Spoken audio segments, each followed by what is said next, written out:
Hello दोस्तों, यदि आप ब्लड थिनर ले रहे हैं तो ये ब्लड थिनर्स आपकी लाइफ में फ़ायदा भी कर सकते हैं और नुकसान भी। ये कई बार आपकी जान बचा भी सकते हैं और कई बार जान ले भी सकते हैं। क्या क्या ऐसे फैक्टर्स हैं जब ये ब्लड थिनर्स हमें फ़ायदा करते हैं और कौन कौन सी बीमारियों में हमें फ़ायदा करते हैं और कब ये हमारे लिए नुकसानदायक होते हैं, आज समझने का प्रयास करेंगे। कौन कौन से फैक्टर्स के बेस पर आप प्रोडिक्ट कर सकते हो कि ब्लड थिनर्स आपको फ़ायदा या नुकसान करेगा, आज जानते हैं। टॉपिक पर जाने से पहले जो लोग हमारे चैनल पर नए हैं, मैं रिक्वेस्ट करूंगा कि चैनल को सब्सक्राइब करें, वीडियोस को फ्रेंड्स फैमिली के साथ शेयर करें, क्योंकि कंटेंट किसी की ज़िंदगी बचाने और बदलने के लिए उपयोगी हो सकता है। तो बगैर समय बिगाड़े चलिए शुरू करते हैं हमारे साथ क्लियर का सफर। क्या आपको कोई ब्लड थिनर्स या खून पतला करने की दवा दी जा रही है? यदि हाँ, तो कमेंट सेक्शन में लिख के बताइए कि किस लिए दी जा रही है।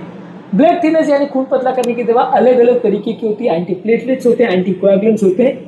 अलग अलग तरह की बीमारियों में ये दिया जाता है। खासकर हार्ट अटैक और लकवे के पेशेंट में काफ़ी बार ये दवाइयाँ जिंदगी भर चलती है, क्योंकि एंटीप्लेटलेट्स देना इस तरह के पेशेंट में ज़रूरी होता है। ये प्लेटलेट्स यानी एक इंपॉर्टेंट क्लॉटिंग फैक्टर होता है ब्लड में, जिसके चिपकने की वजह से अक्सर हार्ट अटैक या लकवा आता है। उसके रिस्क को काफ़ी कम करता है। ब्लॉकेजेस के बनने और बिगड़ने के रिस्क को काफ़ी कम करता है। यदि किसी व्यक्ति को अगर हार्ट अटैक आया है, स्ट्रोक आया है, एट्रियल फिब्रिलेशन की बीमारी है, जो कि हार्ट का एक हृदय प्रॉब्लम है जिसमें ब्रेन में लकवा या क्लॉट जा सकता है। इसके अलावा पल्मोनरी एम्बोलिज्म है, डीप वीनस थ्रोम्बोसिस है। इस तरह की अगर कोई भी बीमारी है जहाँ पर क्लॉट बनने की वजह से प्रॉब्लम आ सकती है, तो वहाँ पे अलग अलग तरह के ब्लड थिनर्स दिए जाते हैं। ब्लड थिनर्स में एंटी प्लेटलेट होते हैं, जैसे एस्पिरिन, क्लोपिडोग्रेल, टिकाग्रेल और प्रासुपेलिल, ये सबसे कॉमन एंटी प्लेटलेट्स दिए जाते हैं। और ब्लड थिनर्स में एंटीकोएगुलेंट का ग्रुप होता है, जैसे वारफरिन, अपिक्साबैन, रिवारोक्साबैन, डैबिगैट्रेन, ये सारे एंटीकोएगुलेंट्स होते हैं। तो अलग अलग तरह के पेशेंट्स में अलग अलग ब्लड थिनर्स दिए जाते हैं। कई बार इस तरह का कॉम्बिनेशन दिया जाता है। इसके अलावा अगर किसी को कोई सर्जरी हुई है, जैसे बाईपास सर्जरी हुई है, स्टेंट अगर डाला गया है या वाल्व अगर डाला गया है, तो ऐसे केस में सर्जरी के रिजल्ट्स मेंटेन है और उसमें कोई क्लॉटिंग नहीं आए, इस तरह के पेशेंट्स में भी ब्लड थिनर्स दी जाती है। तो ये सारे वो सर्कमस्टांसेस हैं जहाँ ब्लड थिनर देना ज़रूरी है और वो लाइफ सेविंग है। यदि आप नहीं दोगे तो पेशेंट को ज़िंदगी भर दिक्कत आएगी और उसको बार बार अलग अलग तरह की बीमारियाँ हो सकती हैं। लेकिन यही ब्लड थिनर कई बार किसी किसी पेशेंट में प्रॉब्लम कर सकती है। अब प्रॉब्लम क्या करती है कि मान लीजिए किसी व्यक्ति को अगर ब्लीडिंग हो गई, जैसे कि ये ब्लीडिंग हो गई बहुत अगर खराब किस्मत है तो ब्रेन में भी हो सकती है, जिसका ज़्यादातर केस में कुछ खास इलाज नहीं कर सकते, बहुत मुश्किल होता है मैनेज करना। इसके अलावा खांसी में, उल्टी में, मोशन में, पेट के अंदर, जीआई ट्रैक्ट में अलग अलग जगह पे इससे इंटरनल ब्लीडिंग हो सकती है, एक्सटर्नल ब्लीडिंग हो सकती है। चोट लगने पर भी बहुत ज़्यादा ब्लीडिंग हो सकती है। ये इसमें इंपॉर्टेंट रिस्क है। अगर किसी व्यक्ति का ब्लड प्रेशर ज़्यादा है तो वैसे केस में प्रॉब्लम होने का रिस्क बढ़ जाता है। अगर किसी व्यक्ति को अगर रिसेंट सर्जरी हुई हो तो ये ब्लीडिंग का रिस्क बढ़ जाता है। अगर किसी व्यक्ति को कोई कारण से कोई चोट लग गई हो तो ब्लीडिंग का रिस्क बढ़ जाता है। अगर किसी व्यक्ति को लीवर की प्रॉब्लम है तो वैसे व्यक्ति में दवाइयों का क्लियरेंस इफेक्ट हो जाता है, दवा ज़्यादा देर तक ब्लड में रहती है और ऐसे केस में ब्लीडिंग का रिस्क बढ़ जाता है। यदि किसी व्यक्ति को किडनी का प्रॉब्लम, तो ऐसे केस में भी कुछ पर्टिकुलर दवाएं जो कि किडनी द्वारा बॉडी में बाहर निकाली जाती है, इनका रिस्क भी कंपेरेटिवली बढ़ जाता है और ऐसे केस में भी ब्लीडिंग हो सकती है। तो बेसिकली ब्लीडिंग का रिस्क जो है अलग अलग पेशेंट में ज़्यादा हो सकता है। ज़्यादातर पेशेंट्स में ब्लड थिनर में 1 से 3% केस में सीरियस ब्लीडिंग हो सकती है और उम्र बढ़ने के साथ और अगर कोई व्यक्ति मल्टीपल मेडिसिन में तो इसका रिस्क कंपेरेटिवली ज़्यादा होता है। पता कैसे चलेगा कि किसी व्यक्ति को ब्लीडिंग अगर हो रही है? ब्लीडिंग अगर हो रही है तो ऑब्वियसली कहीं आपको ब्लीडिंग दिख रही है, तो ये सबसे इंपॉर्टेंट चीज़ है। मान लीजिए चोट लग गई, उसमें ब्लीडिंग दिख रही है, ज़्यादा ब्लीडिंग हो रही है तो समझ में आ जाएगा। इसके अलावा खांसी अगर कर रहे हो उसमें ब्लड आ रहा है, मोशन अगर कर रहे हो उसमें ब्लड आ रहा है, वॉमिट अगर हो रही है उसमें ब्लड आ रहा है।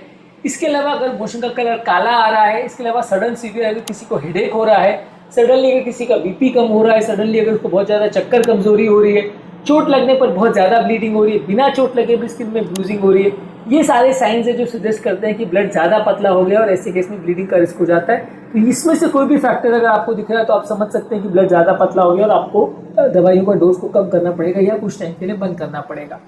इसके अलावा कई तरह के टेस्ट भी आते हैं ये देखने के लिए कि ब्लीडिंग ज़्यादा होने का चांस तो नहीं है। तो अलग अलग ब्लड थिनर जब पेशेंट को दिया जाता है तो एक्चुअल में ब्लड कितना ज़्यादा पतला या कितना ज़्यादा गाढ़ा हुआ है वो चेक करने के लिए टेस्ट भी आते हैं। अलग अलग तरह की दवाइयों का फूड्स के साथ भी इंट्रैक्शन होता है।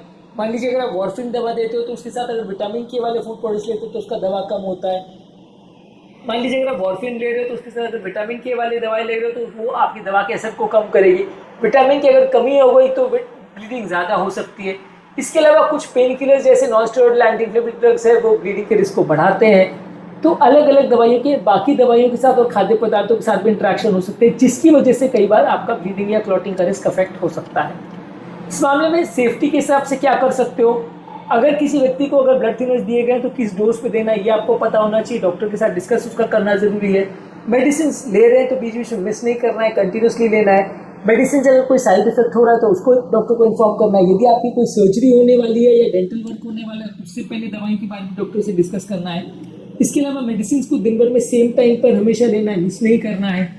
अगर कोई अलग से आप दूसरी मेडिसिन ले रहे हो, खाने पीने में मेजर चेंजेस कर रहे हो तो उसके बारे में डॉक्टर से डिस्कस करना है।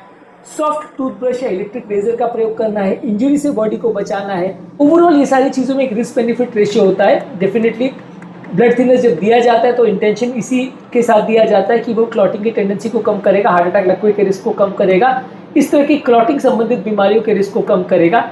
लेकिन जब ये दवाई दी जाती है और किसी किसी पेशेंट में कभी बार प्रेडिक्टेबल नहीं होता कि किसको प्रॉब्लम होगी, लेकिन कभी कभार ये सडन प्रॉब्लम कर सकती है, ब्लीडिंग कर सकती है, जिसकी वजह से वही ब्लड थिनर जो आपकी जान बचाने के लिए दिया गया था वो आपकी जान लेने के लिए कारण बन सकती है या जानलेवा आपके लिए हो सकती है। तो इसलिए समझना ज़रूरी है कि ब्लड थिनर्स अपने आप में एक दोधारी तलवार जैसी, जिसमें फ़ायदा भी बहुत हो सकता है और कई बार नुकसान भी हो सकता है।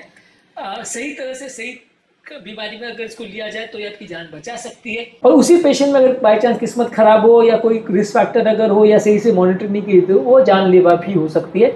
तो ब्लड थिनर्स के बारे में जानना, समझना और उसकी ओवरऑल रिस्क बेनिफिट रेशियो को समझना काफ़ी ज़्यादा ज़रूरी है। उसको स्टार्ट करने से पहले और उसको मेंटेन करने के हिसाब से ये जानना और समझना ज़रूरी है, क्योंकि ये दवा काफ़ी ज़्यादा फायदेमंद लेकिन काफ़ी ज़्यादा डेंजरस दोनों ही हो सकती है।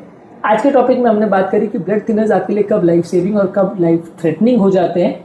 ब्लड थिनर्स के ब्लीडिंग रिस्क को कम करने के लिए क्या कर सकते हैं और कौन कौन सी बीमारियों में ब्लड थिनर्स से रिस्क ज़्यादा बढ़ जाता है, इस पर अलग से हमने 2 वीडियोस किए, उसको भी जरूर चेकआउट करें। उम्मीद करूँगा कि आज के टॉपिक में कुछ नई बातें जानने को मिली होगी। जो लोग हमारे चैनल पर नए हैं उन्हें रिक्वेस्ट करूँगा कि चैनल को सब्सक्राइब करें, वीडियोस को फ्रेंड्स फैमिली के साथ शेयर करें, क्योंकि ये कंटेंट किसी की ज़िंदगी बचाने और बदलने के लिए उपयोगी हो सकता है। आपके कमेंट्स हमें जानने में मदद करते हैं कि आपको हमारा कंटेंट कैसा लग रहा है, प्लस हमारे लिए मोटिवेशन और इंस्पिरेशन का काम करते हैं। इसलिए वीडियोस को देखते रहिए, शेयर करते रहिए और हेल्थ के सफर में आगे बढ़ते रहिए।